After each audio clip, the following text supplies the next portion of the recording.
Thank you very, very much for your input. I'd like to then open up the discussion to the members for questions or comments, members, and I'll start with Mr. Mkhize. Thank you. Thank you very much, Madam De Kasparis.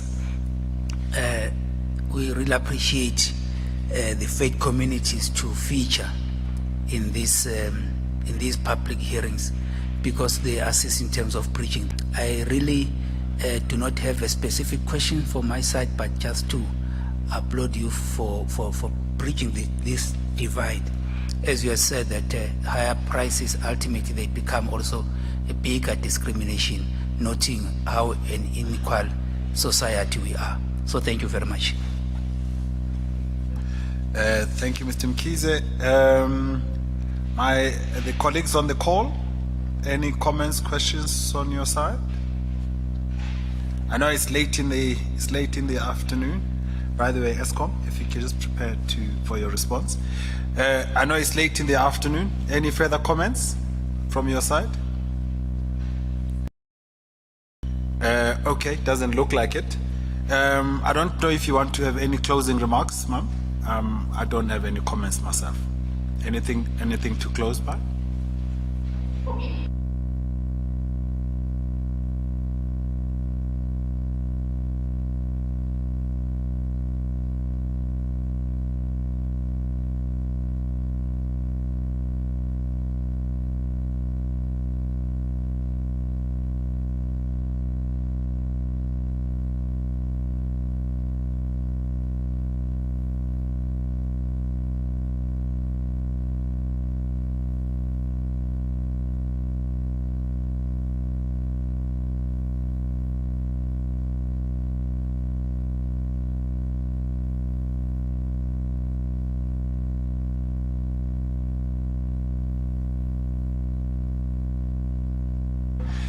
Thank you very much. Again, just to echo the words of my colleague here about the faith community coming into the call, bridging the divide, we really appreciate it.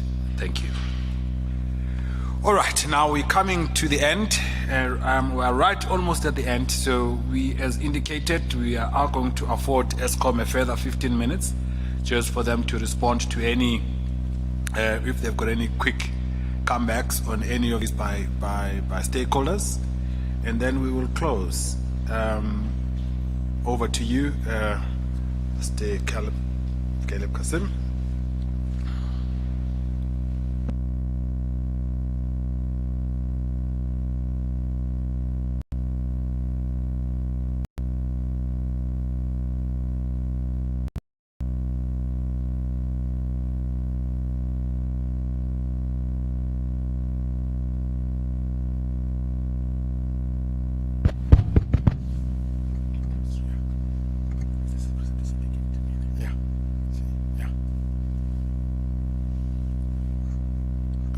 Chairman, thank you. Firstly, we'd like to thank all the presenters over this entire week, their contributions, their comments. Obviously, we can't address all the questions and concerns raised, but just in summary, I think key ones I want to close with. So today we've heard and some of the key themes that was asked throughout this week, and the first one I just want to touch on is sales. And as Mr. Langenhoven has said, sales is a factor of GDP growth. If there's no growth in the economy, sales is still going to be impacted. And you know, we get asked the question about, but what if the price increase is low or inflation? What's going to happen with the sales? And like I presented today, if I recall the year correctly, 2017-18, when there was no RCA, and in that last year it was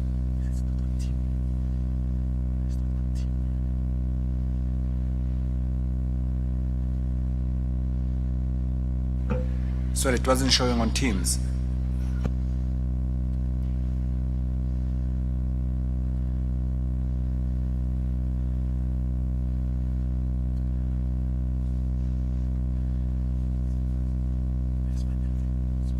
Thanks. Yeah, in 2017-18, when there was a 2.2% price increase, Eskom's overall sales still in actual mode decreased. So I just wanted to point out that fact. And I think it's important at the point that we've stressed in our assumptions around the 100 megawatts, like Mr. Langenhoven said. Yes, there are projects in the pipeline, but it's going to take time. And obviously, as both Henk and Vanilla indicated, we have continuous relationships with both institutions, and as they final firm up timelines in subsequent applications will indicate what that will mean in terms of the sales of Eskom. An important point that was also raised at this point in time, where the capacity situation is, whatever energy is produced by Eskom is being consumed, and let's not underestimate, you still need baseload capacity. So that's just some points to highlight from today's presentation. With regard to OCGTs, Mr. Mallinson mentioned, we believe, and that's what I've been trying to communicate, that if you look at the cost of OCGTs versus, and he used the terminology, planned load shedding, at 10 Rand per kilowatt versus the cost of running diesel, 3 Rand per kilowatt hour. In the interest of the economy, it's more prudent for Eskom to use the capacity that is available to us to ensure that we can meet the demand. As we've stated, we don't plan, we look to meet the demand. But factors do change during the course of a year and over a period, and that is why you have a mechanism to deal with that. I think it's importantly, we've said it, we've highlighted, we have a clear focus on our employee benefits, and that was reiterated by both Henk and Frank. Operating costs mentioned by stakeholders, and I think this for me in doing these presentations also over a number of years, it's great when other institutions that we engage with also can stand up here and give compliments to what Eskom, the management, the board is doing. It's not easy, but we are doing our best. As I said, we're committing to 20 billion worth of cost savings this financial year. Maintenance, this is a big issue, and I respect Mr. Hinda. We worked a lot when he was at NERSA. He analyzes quite a bit. He did indicate, based on information, he's made some assumptions, but I think it's important for the public and the panel to understand, and we will definitely follow up this in writing and also give Mr. Hinda a copy. He mentioned the number of 24 billion worth of costs in FY21, our maintenance costs. I think he was referring at our operating costs. We've never spent 24 billion on maintenance. We haven't had the money, and we've always said that in the public domain. So I think the first and foremost point that he was referring to other operating costs. But a fundamental misinterpretation, he used 24 billion in 2021. That is Eskom's group companies' other operating costs. It's not Eskom company. Eskom company is what is regulated: generation, transmission, and distribution. The group will include the subsidiaries. And for the record, Eskom's actual costs, other operating costs, at company level is 32 billion. So from that base, we are projecting in 2023 our other operating costs to be 38 billion. So it's not a correct comparison to compare a group number to a company number. We thought that's very important just to highlight, but we will follow up this with a written detailed submission to just explain that miscommunication or misinterpretation. coal costs, and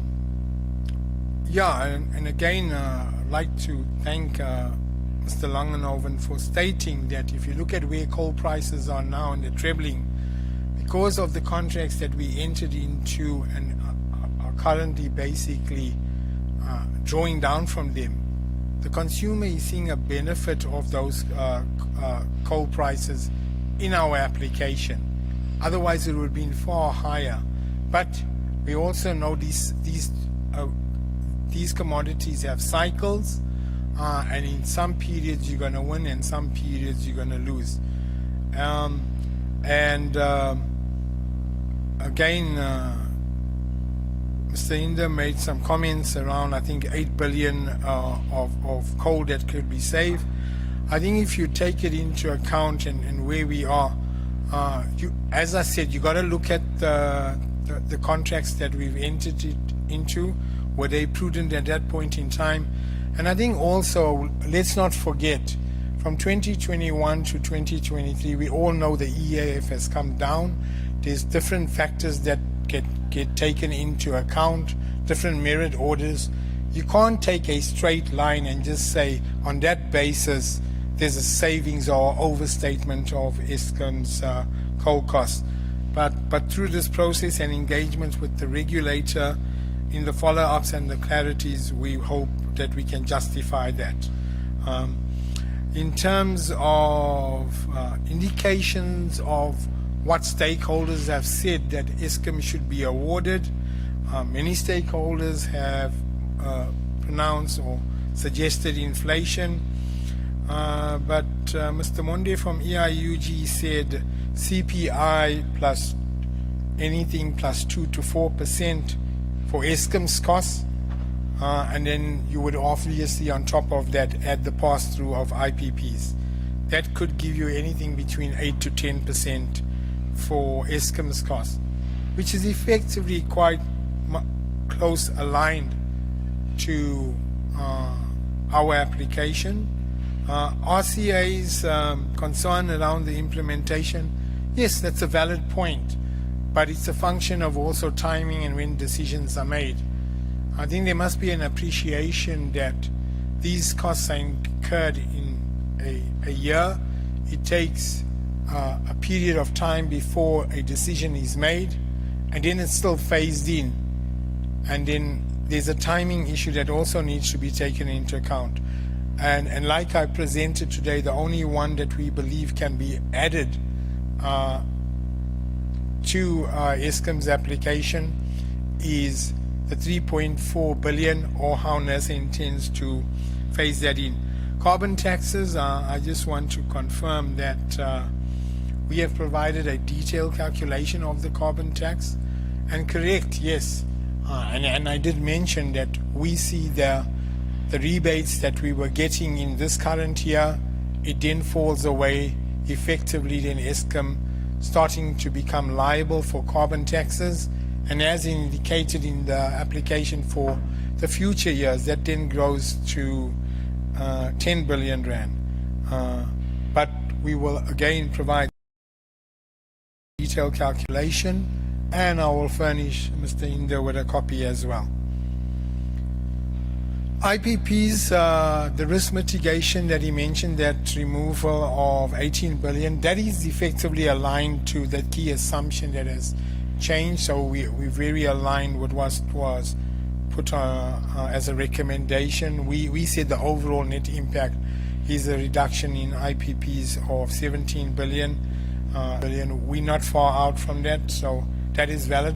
But just to reiterate, and let's not be confused, the 18 billion that was mentioned was off the regional submission, not off the revised reduced submission.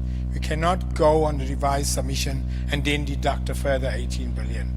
Virtual power station, and there was a comment around regulatory gaming, and under oath, and I will say this again for the record, there is never will be regulatory gaming as long as I'm the CFO of Eskom.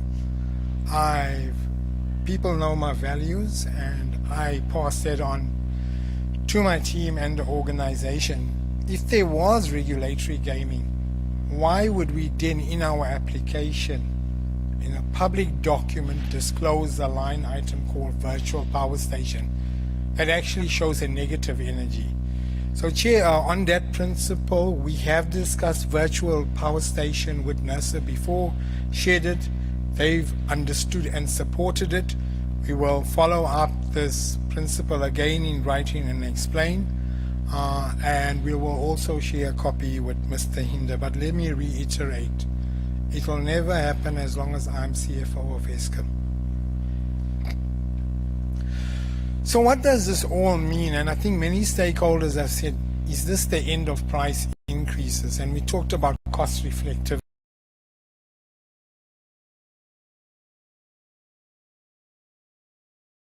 requirement. If Eskom had to get the full cost reflective revenue, and that's a rand billions, effectively the 279 billion that we've applied for would go up to 320 billion, and that's basically closing that return gap and effectively allowing also for an element of return on equity.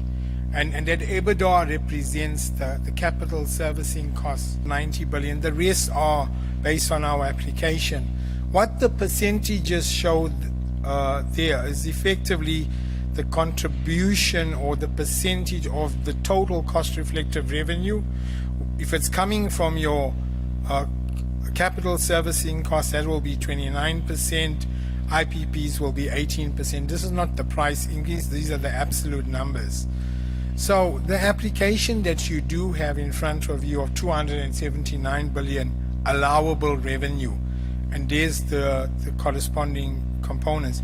All we've done here, we've expressed it using an exchange rate of 16 Rand 50. We're looking forward, and that would mean that a cost reflective price for Eskom would be 10 US cents per kilowatt.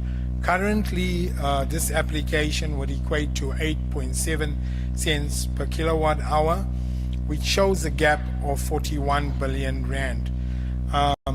And importantly, in this build-up, you don't include RCAs because RCAs relate to the previous years, not the year in which you're incurring these costs. And even if we included the RCA, it would be 9.2 US cents per kilowatt hour. And what we've also demonstrated in the benchmarks, that even at these levels, Eskom's price of electricity is still on the low end. Chairperson, I hope that I've addressed some key comments and statements that have been made here. I once again want to thank you for the process, your panel members, and the public for also participating. Thank you very much. Thank you very much. Thank you very much for your further input. And you can sit back. Oh, that was very well timed. You can sit down, but remember, we're still hoping that you'll be able to provide us with additional information, especially on that ring fencing, so that it will facilitate the decision making. I just wanted to say we've come to essentially to the end of the consultation process. However, we still have a further week or so that we allow for people to still supplement their input. And in the case of Eskom, clearly we are expecting that they will provide us with greater detail, especially in clarification of some of the issues that were raised by the more knowledgeable stakeholders in terms of how the processes work, like Mr. Frank Hinder. Clearly, although you've responded to a number of his concerns, but it would be useful especially for the record of decision, to then provide the detail, and he will provide his detail as well in terms of the analysis. Anyway, in my closing remarks, I just thought that we'll close this way. That it is clear, Eskom is saying, colleagues, stakeholders, government, my costs are real and they are prudent. And Therefore, especially in terms of the model that is being accepted as the current approach in terms of how we set tariffs, it is presented in a manner that is supportive of that model. And we do believe that our costs need to be paid for. Some of the costs are pass-through costs, are not ours. We receive them, pass them through to the consumers, and we expect, as the model demands, or as the regulatory. Consumers, on the other hand, I think have been saying, we hear you. Some of them have even been saying, we may even understand where those costs are coming from, but we cannot afford 2-digit increases. Now, we as a regulator, we sit in the middle. We're listening to the stories, both stories. And what's even worse is that as a regulator, whatever decision that needs to be made, we have the July uprising. It is still fresh in our minds. We know that amongst the drivers, amongst the other drivers that may have driven those uprising, are clearly the 3 key issues that are facing South Africa: poverty, inequality, and unemployment. We have to basically say, whatever that we do, we should not contribute to another uprising. Whatever we do, it is not going to serve anybody any good. Now, I also wanted to raise an issue before I continue. Mistakes have been made in the past. I've raised that before by almost all the players across the board. We can look back and say, whatever costs that were incurred in Medupi and Kusile, we can look back and say, NERSA, you misappropriated certain costs, certain incomes that were there. We may look back and say, NERSA, you did not follow your methodology to the T. We may come back and say, Eskom, there was lots of fraud and corruption. Perhaps there may still be some remnants thereof. We've made mistakes. I think for me, the issue is going to be the test of our mental, all of us. Firstly, is not to repeat those mistakes. And secondly, not to make those mistakes define our future. I just want to leave it at that. Because whatever that we do, let's remember that the future generation is going to judge us in terms of the actions that we take today. Whatever actions that were taken by the people in the past, those were the actions and decisions made by those people. But ours is going to be the test in terms of what decisions we make today going forward. I think in terms of if we move now to the solution phase, it is clear from listening to the presentations today, well, I guess across the, throughout the week, that we clearly need to at least ring fence Eskom's costs into at least two buckets. The first come on those 2 buckets and judge them accordingly. The first bucket being of those costs that are within Eskom's control. Let's understand those costs and judge Eskom accordingly. The other bucket is one that says, well, there may be those costs that are outside of Eskom's control. And find a way of judging Eskom or dealing with those costs. In fact, some of them could well mean we may need to go back to the people that are causing those. For instance, the issue of arrears. It is easy to judge the supplier and say you should be collecting. The fact that your clients are not paying, we should not penalize the people that are paying for the clients that are not paying. But what if those clients are government? What if those clients are actually government departments themselves? Who should we chase? Should we punish the utility for trying to collect from government which government is not actually making an effort to pay, for whatever the reasons might be? Or should we all seek a solution that addresses that issue? I'm just choosing that example, but there could well be many examples. There are policy decisions that we make, but all of those policy decisions have got implications. It is unfair to, once you've made a policy decision that has got cost implications, then you blame the other people for the cost, for the recovery of those costs. I think we should be strong enough, as all of us as a community, to communicate directly with the people that are causing those costs, to say, these are the costs, let's all face them.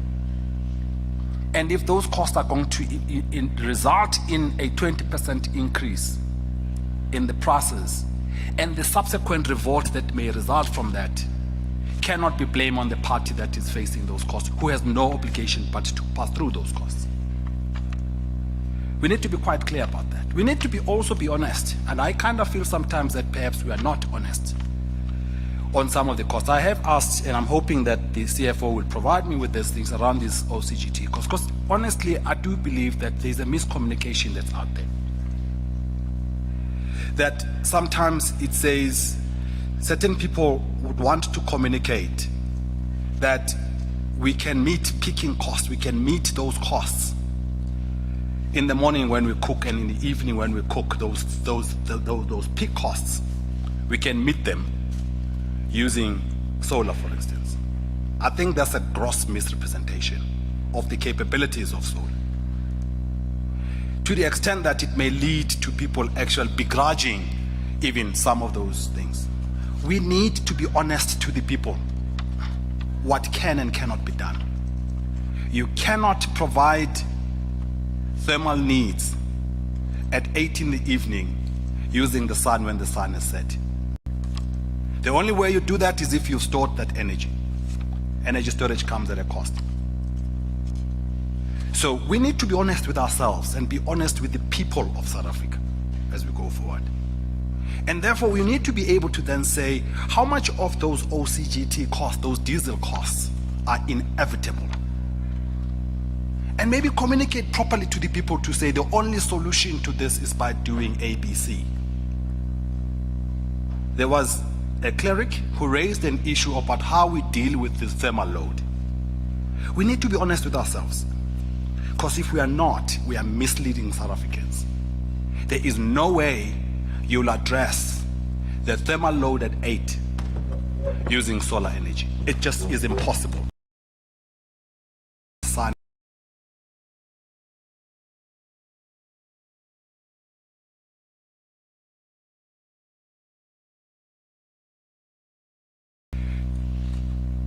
And the challenge is going to be how we go about doing that. In whatever decision that's going to have to be made, we are hoping that stakeholders also, in your final inputs, you've listened to what people have said. We'll be looking for proposals. Yes, we are bound by the models, but clearly we need to be able to be assisted in terms of what is your proposal. You've listened to all of the inputs. Tackles this. We are going to make a decision on the allowed revenue by the 25th of February as ordered by the court. However, as you know, that's not the end of the process. We are going to actually have to target that within the 2 weeks, hopefully once the decision on the allowed revenue has been made, and maybe the decision on the outstanding RCA, that is the decision, the liquidation of that outstanding RCA would also have been made. It would then allow Eskom to then come back for an approval of its retail tariffs, which we are hoping to do within the first 2 weeks of March. To be able to make that happen, though, we are really asking that stakeholders we are asking them to be responsive. We would really appreciate your inputs into this. So within the next 7 days, we really, whatever additional information that we need, to kindly supply it within the next 2 days, especially Eskom, the additional information that we've actually been asking for. There has been a lot of questions, a lot of concerns raised by a number of stakeholders here about, we are here, we present every time, but our voice is not heard. We do need to address the issue of social justice. We need to find a way of integrating socio-economic analysis in our decision making. It cannot continue the way that we are doing. And clearly, our the social justice is not just focused on one area of the Constitution, but it focuses on the whole complete issues that are outlined in the Constitution. We need to somehow, but we need, in doing so, we need to recognize the issue that was raised by ESCOM, saying affordability should not be used to drive a decision. Analyze our costs, analyze everything in terms of their prudency and legitimacy, and not just use a blanket thing that says, sorry, we can't afford, although your costs are real and prudent, where they are real and prudent, we're not going to allow them because affordability does not permit it to happen. So we need to find a way of balancing this here. I think it's been raised before, we do need, unfortunately, to change. We need to update our regulatory framework, our legal and regulatory framework. It is a matter of urgency. With those words, I do like to thank all stakeholders that have spent time preparing their inputs, that have spent time with us for the past 2 weeks, listening, contributing, even those that may have feel that they are talking but we are not listening, to let them know that in fact we may be constrained in terms of what we can use, that the ability of us to use the information that they are providing. But we are listening. We'd like to thank everybody that has taken time. We know that we all see the world from our own vantage point. We feel the pinch very differently. We are all wearing our different shoes, and they pinch us very differently. But I think for us is that through dialogue and conversation, we will be able to come closer to the truth. At least, even if we don't agree with each other, we'll begin to understand each other's points of view. With that, I would like to thank everybody for your participation and bring this public hearing to